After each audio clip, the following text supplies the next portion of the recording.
Mga katrops, welcome back ulit sa aking channel, Sports React PH.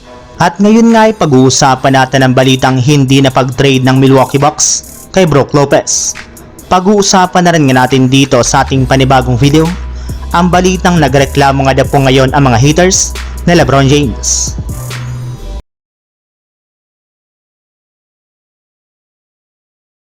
Simula nga po mga katrops nang mag-umpisa ang off-season, ay meron na nga pong kumalat na balita sa social media na plano na nga daw pong i-trade ng Milwaukee Bucks ang kanilang starting center na si Brook Lopez.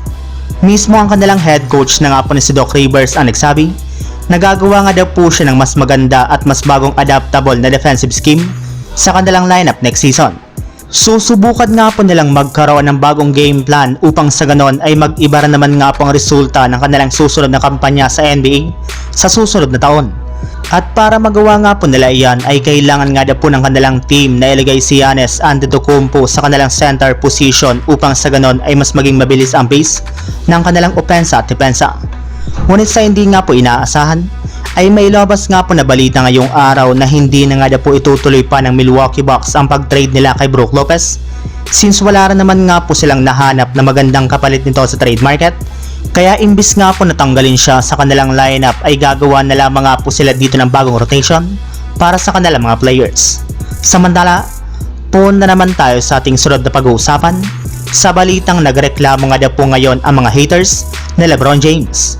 Matapos nga po mga katrops na maipanalo ng Team USA ang kanilang gold medal game laban sa France, ay pinarangalan na nga po dito bilang Olympic MVP si LeBron James dahil sa pagiging consistent nga po nito sa buong kampanya nila sa Paris. Ngunit sa kabila nga po niyan ay marami para naman nga pong nagreklamo at umiiyak sa kanya ngayon, kagaya na lamang ng isa sa kanyang mga hater na si Skip Bayless.